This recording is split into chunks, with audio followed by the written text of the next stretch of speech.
ദൈവ ദൈവനാമത്തിന് മഹത്വമുണ്ടായിരിക്കട്ടെ. എൻ്റെ പേര് ആര്യ എന്നാണ്. ഞാൻ പാലാ രാമപുരത്തു നിന്നാണ് വരുന്നത്. ഞാൻ ഓഗസ്റ്റ് 22, 2023 ഇവിടെ വന്ന് ഉടമ്പടി എടുക്കുന്നത്.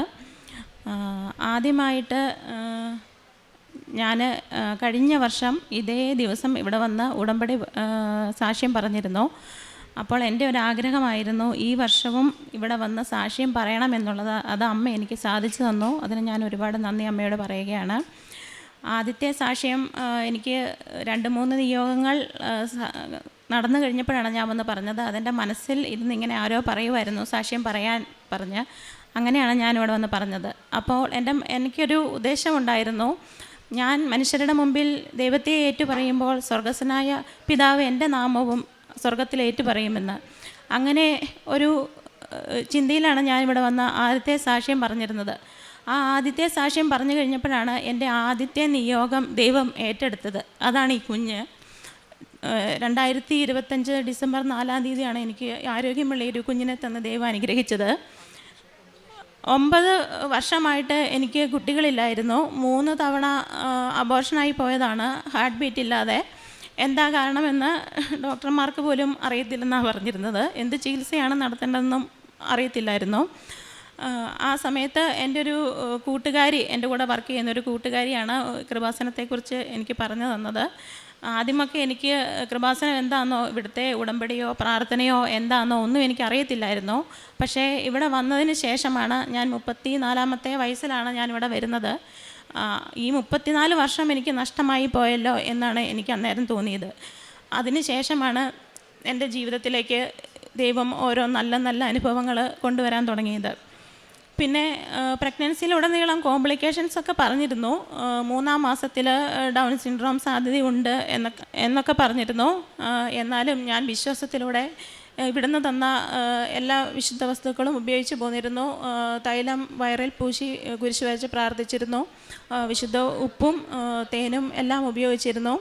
പിന്നെ എന്നെ ബലഹീനയായ സമയത്ത് കർത്താവ് എന്നെ അവിടുത്തെ വചനങ്ങളിലൂടെ ശക്തിപ്പെടുത്തിയിരുന്നു. 3-ാം മാസത്തിൽ ഒരു പക്ഷേ ഡൗൺ സിൻഡ്രോം ഉണ്ടെങ്കിൽ കുട്ടിയെ അബോർഷൻ ചെയ്യണമെന്ന് ഡോക്ടർ പറഞ്ഞപ്പോൾ ഞാൻ ദൈവത്തിനോട് പറഞ്ഞു, എനിക്ക് കുഞ്ഞിനെ വേണമെന്ന് ഞാൻ പറഞ്ഞു.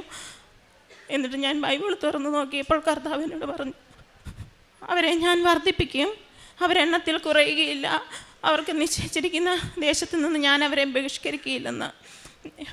ദൈവത്തിന് ഞാൻ നന്ദി പറഞ്ഞുകൊള്ളുന്നു. ബലഹീനയായി പോയ സമയത്തും എന്നെ ശക്തിപ്പെടുത്തിയതിന്. പിന്നീട് എനിക്ക് 36 എന്ന് പറഞ്ഞൊരു നമ്പർ എപ്പോഴും എൻ്റെ മനസ്സിൽ ഇങ്ങനെ വരുമായിരുന്നു. അപ്പോൾ 36 വയസ്സായപ്പോൾ ഞാൻ എൻ്റെ ഹസ്ബൻഡിനോട് പറഞ്ഞു, ഈ വർഷം എന്തെങ്കിലും എൻ്റെ ജീവിതത്തിൽ ഒരു അത്ഭുതം സംഭവിക്കുമെന്ന് പറഞ്ഞു. അതുപോലെ തന്നെ 2025 ഡിസംബർ 4 ഈ കുട്ടിയെ എനിക്കുണ്ടായെന്ന് പറഞ്ഞാൽ 36-ാമത്തെ വയസ്സിലാണ് എനിക്ക് എൻ്റെ മോളെ ലഭിച്ചത്. അതിന് ഞാൻ ദൈവത്തിനോട് ഒരുപാട് നന്ദി പറഞ്ഞുകൊള്ളുന്നു. ബലഹീനയായി പോയപ്പോഴും എന്നെ ശക്തിപ്പെടുത്തിയതിനും ഇപ്പോഴും എൻ്റെ കൂടെ നിന്ന് എല്ലാ കാര്യങ്ങളും എനിക്ക് ചെയ്തു തരുന്നതിനും ദൈവത്തിന് ഞാൻ ഒരുപാട് നന്ദി പറഞ്ഞുകൊള്ളുന്നു. ഇനിയും എനിക്ക് ഒരുപാട് സാക്ഷ്യങ്ങളുണ്ട്. സാക്ഷികളില്ലാത്തതിൻ്റെ പേരിലാണ് ഇപ്പം ഞാനത് പറയാത്തത്. ദൈവത്തിനെ മഹത്വപ്പെടുത്താൻ കിട്ടുന്ന ഒരവസരങ്ങൾ പോലും പാഴാക്കരുതെന്നാണ് എല്ലാവരോടുമുള്ള എൻ്റെ അപേക്ഷ. കാരണം ദൈവത്തെ മഹത്വപ്പെടുത്തിയപ്പോൾ ആണ് എൻ്റെ കൃപയിൽ, എൻ്റെ മെറിറ്റിലല്ലാതെ ദൈവത്തിൻ്റെ കൃപയിൽ എനിക്കൊരു കുഞ്ഞിനെ ലഭിച്ചത്. എല്ലാത്തിനും ഞാൻ അമ്മ മാതാവിനോടും തിരുക്കുമാരനോടും യോസേ പിതാവിനോടും നന്ദി പറഞ്ഞുകൊള്ളുന്നു. പിന്നെ എൻ്റെ ഉടമ്പടി ജീവിതം എന്ന് പറഞ്ഞാൽ, ഞാൻ എന്നെക്കൊണ്ട് സാധിക്കുന്ന രീതിയിൽ ഭക്ഷണം കൊടുക്കുകയും വസ്ത്രങ്ങൾ കൊടുക്കുകയും അതുപോലെ തന്നെ പൈസയായിട്ട് കൊടുക്കുകയും ഒക്കെ ചെയ്യാറുണ്ട്. ഇവിടുത്തെ ധ്യാനങ്ങളെല്ലാം തന്നെ കാണുകയും ഷെയർ ചെയ്യാറുമുണ്ട്. ഡെയിലി ബ്രെഡ് എന്നും കൂടി സ്റ്റാറ്റസായിട്ട് ഇടാറുണ്ട്. ബൈബിൾ എന്നും വായിക്കാറുണ്ട്. ഇനിയും ഈ ഉടമ്പടി ജീവിതത്തിൽ നിലനിന്ന് ദൈവത്തിനോട് കൂടുതൽ അടുക്കുവാനും അറിയാത്തവരെ അറിയിക്കുവാനും ആഴപ്പെടുത്തുവാനും ഞാൻ ആഗ്രഹിക്കുന്നു. ഉടമ്പടി ജീവിതം എനിക്ക് ആത്മീയമായിട്ട് എനിക്ക് ഉയരാൻ പറ്റി. പിന്നെ ദാനം ചെയ്യാനുള്ളൊരു മനസ്സ് ദൈവം എനിക്ക് തന്നു. എല്ലാത്തിനും ഞാൻ അമ്മ മാതാവിനോട് നന്ദി പറയുകയാണ്.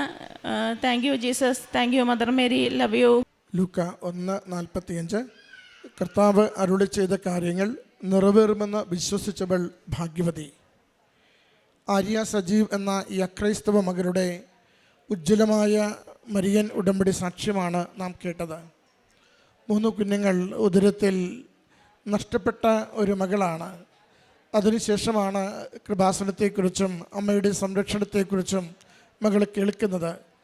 വാക്കുകളിൽ സൂചിപ്പിച്ചതുപോലെ ആദ്യം അതിനോട് വലിയ വിശ്വാസമോ പ്രതീക്ഷയോ ഒന്നും തോന്നിയില്ലെങ്കിലും അമ്മയുടെ അരികിൽ വന്ന ഉടമ്പടി എടുത്ത നിമിഷം മുതൽ ജീവിതത്തിൽ വന്ന വലിയ ആത്മീയ പരിവർത്തനത്തെ, ജീവിതത്തിൻ്റെ ആഭിമുഖ്യങ്ങൾ ഗൗരവത്തിൽ മാറുന്നതിനെ, കൂടുതൽ നന്മ പ്രവർത്തിക്കുവാനായി നിരന്തരം അമ്മ മാതാവ് മകളെ സഹായിച്ചതിനെ സാക്ഷ്യപ്പെടുത്തുകയാണ്.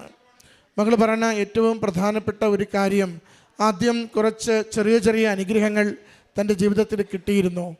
കഴിഞ്ഞ വർഷം ഇതേ ദിവസം ഈ അൾത്താരയിൽ വന്ന് അമ്മയുടെ തിരുസന്നിധിയിൽ അത് സാക്ഷ്യപ്പെടുത്തുന്നതിന് മനസ്സിൽ നിന്നാരോ പറയുകയും അതങ്ങനെ സാക്ഷ്യപ്പെടുത്തുവാൻ എത്തിച്ചേർന്ന് അമ്മയുടെ തിരുമുമ്പിൽ ലോകസമക്ഷം അത് സാക്ഷ്യപ്പെടുത്തുകയും ചെയ്തു. ജോസഫ് അച്ഛൻ എപ്പോഴും നമ്മളോട് പറയുന്നുണ്ട്, ഉടമ്പടിയിലൂടെ ലഭിക്കുന്ന ദൈവാനുഗ്രഹങ്ങളെ ദൈവത്തിന് അവകാശപ്പെട്ടതായതുകൊണ്ട് തന്നെ ദൈവത്തിന് നന്ദി പറയുവാൻ അല്പം പോലും മടിക്കാതെ, നമ്മുടെ കഴിവ് കൊണ്ടോ നമ്മുടെ സാധ്യത കൊണ്ടോ കിട്ടിയെന്ന വിചാരത്തിൽ മാറ്റിവെക്കാതെ പൂർണ്ണമായും ദൈവത്തിന് നന്ദി പറഞ്ഞുകൊണ്ട് സാക്ഷ്യപ്പെടുത്തണമെന്ന്. മകൾ അതാണ് ഈ സാക്ഷ്യത്തിന് ആദ്യം തന്നെ പങ്കുവെച്ചത്. എനിക്ക് കിട്ടിയ അനുഗ്രഹങ്ങളെ സാക്ഷ്യപ്പെടുത്തുവാൻ അമ്മ എന്നെ പ്രചോദിപ്പിക്കുകയും ഞാൻ സാക്ഷ്യപ്പെടുത്തിയപ്പോൾ ഞാൻ ഒന്നാമതായി എഴുതി വെച്ച എൻ്റെ നിയോഗത്തെ അമ്മ കണ്ടെടുത്ത് ഏറ്റെടുത്ത് എനിക്കത് അനുഗ്രഹമായി കൈമാറിയതിനെയാണ് ഈ ദിവസം സാക്ഷ്യപ്പെടുത്തുന്നതെന്ന്. 36 വയസ്സ് അത്ര ചെറിയൊരു പ്രായമല്ല. വളരെ വെരി ഹൈ റിസ്ക് പ്രഗ്നൻസി കാലത്തിൻ്റെ ഒരു കാലം കൂടിയാണത്.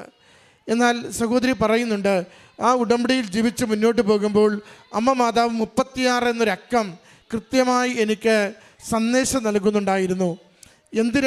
എന്താണ് ഒന്നൊന്നും അറിയില്ലെങ്കിലും 36 എന്ന അക്കത്തെ സ്ഥിരമായി കാണുന്നുണ്ടായിരുന്നു. അതുകൊണ്ട് തന്നെ ജീവിത പങ്കാളിയോടും വ്യക്തമായി പറഞ്ഞിരുന്നു, 36-ാമത്തെ വയസ്സിൽ എൻ്റെ ജീവിതത്തിൽ അമ്മ മാതാവിൻ്റെ വലിയൊരു അനുഗ്രഹം എനിക്ക് ലഭിക്കുമെന്ന്. അത് കുഞ്ഞിനെക്കുറിച്ചാണ് അമ്മ കരുതിയതെന്ന് പോലും ആ നാളുകളിൽ വിചാരപ്പെടുവാൻ പോലും ആകുന്നില്ലായിരുന്നു. എങ്കിലും അമ്മയുടെ വാക്കുകളിൽ വിശ്വസിച്ചു, വാഗ്ദാനങ്ങളിൽ വിശ്വസ്തനായവൻ എന്നോട് പറഞ്ഞ സന്ദേശത്തിന് അനുഗ്രഹത്തിൻ്റെ തീരുമാനമുണ്ടാകും എന്ന ഉറപ്പിലാണ് മകൾ ആ ഉടമ്പടി നേർച്ച വസ്തുക്കൾ, ഉടമ്പടി തൈലം, ഉദരത്തിൽ കുരിശു വരച്ച് വിശ്വാസ പ്രമാണം ചൊല്ലിയും ഉടമ്പടി ജീവിതം ഏറ്റവും വിശുദ്ധിയിലും വിശ്വസ്തതയിലും നിർവഹിച്ചും മുന്നോട്ട് പോയിക്കൊണ്ടിരുന്നത്. മകൾക്ക് കൃത്യമായി ഉടമ്പടിയെക്കുറിച്ച് ബോധ്യമുള്ളത് കൊണ്ടാണ് മനുഷ്യരുടെ മുമ്പിൽ അവിടുത്തെ ഏറ്റുപറയുമ്പോൾ ദൈവപിതാവിൻ്റെ മുമ്പിൽ ഈശോ എന്നെ ഏറ്റുപറയും എന്ന പൂർണ്ണ ബോധ്യത്തിൽ തന്നെ ആ ഉടമ്പടിയുടെ സാക്ഷ്യ ജീവിതവും ഉടമ്പടിയുടെ ആത്മീയ ജീവിതവും ഉടമ്പടിയുടെ കാരുണ്യ ജീവിതവും നന്നായി മുന്നോട്ട് നയിച്ചത്. അതിൻ്റെ അനുഗ്രഹം, അതിൻ്റെ സന്തോഷം, ദൈവികമായ ഇടപെടലിനെയാണ് ഈ അൾത്താരയിൽ സന്തോഷത്തോടെ മകൾ ഏറ്റുപറയുക. 36-ാമത്തെ വയസ്സിൽ എൻ്റെ അമ്മ മാതാവ് ആരോഗ്യമുള്ളൊരു കുഞ്ഞിനെ യാതൊരു പ്രയാസവുമില്ലാതെ, ഒത്തിരി വെല്ലുവിളികൾ ഉണ്ടാകുമെന്ന് ഡോക്ടർമാർ പറഞ്ഞിട്ടും ഒരു പോറൽ പോലും ഇല്ലാതെ എൻ്റെ കരങ്ങളിലേക്ക് എൻ്റെ അമ്മ കുഞ്ഞിനെ കൈമാറി. യാതൊരു ചികിത്സയുമില്ലാതെ, യാതൊരു മരുന്നും കഴിക്കാതെ, ദൈവശക്തിയാൽ മാത്രം, ദൈവകൃപയാൽ മാത്രം, അമ്മയുടെ ഉടമ്പടിയുടെ കൃപ കൊണ്ട് മാത്രം ഈ കുഞ്ഞിനെ ഉദരത്തിൽ വഹിക്കുവാനും അമ്മയുടെ സന്നിധിയിൽ നന്ദിയായി സമർപ്പിക്കുവാനും എന്നെ അനുവദിച്ചു വന്ന പ്രിയമുള്ളവരെ, ദൈവത്തിന് എന്തും എപ്പോഴും തരുന്നതിന് യാതൊരു മടിയുമില്ല. ദൈവത്തോട് ചേർന്ന് നിൽക്കുവാൻ സന്നദ്ധരാണോ, ജീവിതത്തിൻ്റെ ഏതൊരു വിഷയവും ദൈവം ഏറ്റെടുത്ത് അത് ആശീർവദിച്ച് അനുഗ്രഹിക്കുകയും നമ്മുടെ പ്രശ്നങ്ങൾ മാറ്റി നമ്മുടെ ജീവിതത്തെ സുരക്ഷിതമാക്കുകയും ചെയ്യും.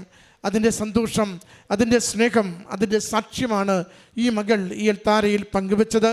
ഈ മകൾക്ക് 36-ാമത്തെ വയസ്സിൽ അമ്മ മാതാവിലൂടെ ഈശോ അനുഗ്രഹിച്ച ഈ കുഞ്ഞിനെ ഓർത്ത് കരങ്ങളടിച്ച് ദൈവനാമത്തെ മഹത്വപ്പെടുത്തി ഈ സാക്ഷ്യം നമുക്ക് സമർപ്പിക്കാം. അത്യപൂർവ ദൈവാനുഭവങ്ങൾ ഇനി നിങ്ങൾക്കും സ്വന്തം. ഈ യൂട്യൂബ് ചാനൽ ഇതുവരെ സബ്സ്ക്രൈബ് ചെയ്തിട്ടില്ലെങ്കിൽ ഇപ്പോൾ തന്നെ സബ്സ്ക്രൈബ് ചെയ്യുക. ഈ വീഡിയോ ഇപ്പോൾ തന്നെ നിങ്ങളുടെ സുഹൃത്തുക്കൾക്ക് ഷെയർ ചെയ്തുകൊണ്ട് കർത്താവിൻ്റെ പ്രേക്ഷിതരാകുക.